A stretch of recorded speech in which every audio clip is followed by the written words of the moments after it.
I've been cooking this sweet potato and chorizo soup recipe now for about 10 years, and in my opinion, I cannot find a better soup recipe. It's delicious. For prep, you're going to chop up some sweet potato once you've washed and peeled it, along with celery, carrot, onions, and then chorizo.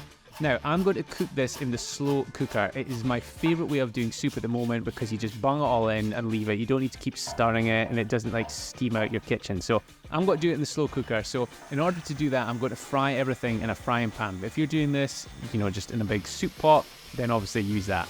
You don't need to use any oil. Start the heat on low and gradually increase it, and the chorizo will release enough oil for you to cook everything. Cook it for about 5 minutes, add your garlic and give it a further 30 seconds of frying. Hey, sorry for the interruption, but I've got a super quick favour to ask.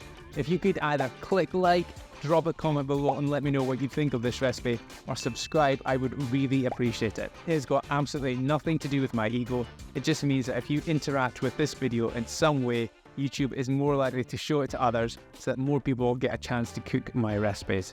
Thanks in advance. Now back to the recipe. Then if you want to use a slow cooker like me, you're going to tip this into it along with chili powder, some curry powder, just generic supermarket own brand, and then add in that sweet potato along with 1.5 litres of stock. I'm using chicken, and mix it all through. So again, if you're using the slow cooker, we're giving this 3 hours on high, or if you're just simmering this on the stove, again, probably like 20 minutes, and then blitz it with a hand blender until it's nice and smooth. Plate it up, as always, hit it up with something green to make it look more appealing, and just get stuck in. If you like the full recipe, you can get this in my recipes app, and you'll find a link in the description to download it below.